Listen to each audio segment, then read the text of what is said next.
জলিস কুকবুকে সকলকে স্বাগত জানাই।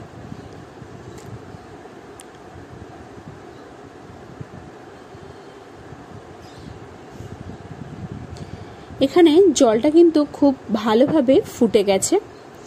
এবার আমি এখানে চাউমিনটা দিয়ে দিলাম।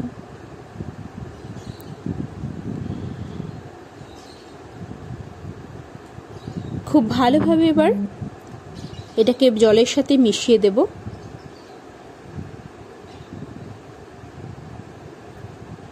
একটু ফুটিয়ে নেব। এবার এতে সামান্য রিফাইন তেল দিয়ে দিলাম। এতে করে চাউমিন একটার সাথে আরেকটা জড়িয়ে যাবে না। ভালোভাবে জলটাকে আমি ঝরিয়ে নেব। কড়াইতে দিয়ে দিচ্ছি পরিমাণ মতো রিফাইন তেল।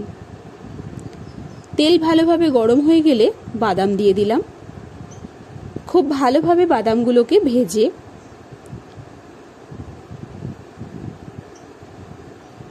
একটা আলাদা পাত্রে তুলে রাখব। দিয়ে দিচ্ছি ছোট ছোট করে সয়াবিনের টুকরো।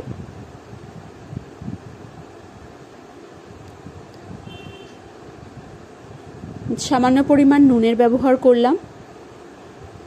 সয়াবিন কিন্তু খুব সুন্দর ভেজে নেওয়া হয়ে গেছে। এবার এগুলো আলাদা একটা পাত্রে তুলে রাখব।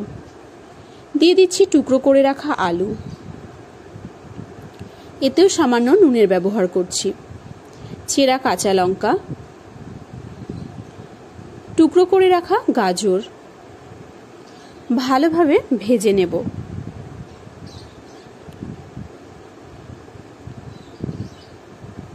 আলু এবং গাজর বেশ কিছুক্ষণ ভেজে নেওয়ার পরে দিয়ে দিচ্ছি সবুজ ক্যাপসিকাম, লাল ক্যাপসিকাম। আবারও সমস্ত কিছু খুব ভালোভাবে ভেজে নেব।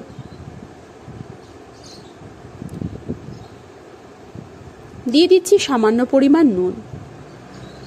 সবজিগুলো কিন্তু খুব ভালোভাবে ভেজে নেওয়া হয়ে গেছে। আবার এতে সবুজ ভাবটাও রয়েছে। দিয়ে দিলাম oregano, chilli flakes, soya sauce এবং টমেটো সস। খুব ভালোভাবে সবকিছু মিশিয়ে সেদ্ধ করে রাখা চাউমিন এতে দিয়ে দেব।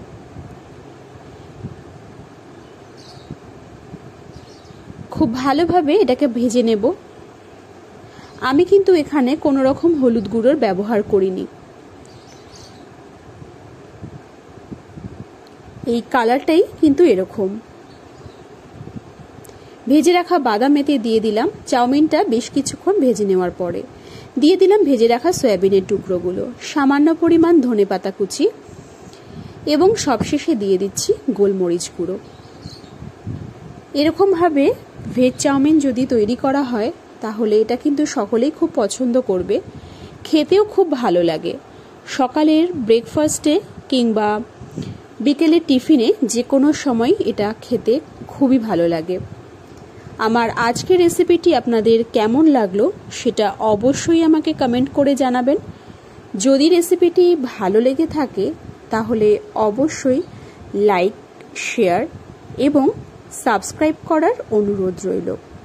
আগামী দিন আবারও দেখা হচ্ছে একটি নতুন রেসিপি নিয়ে। ধন্যবাদ।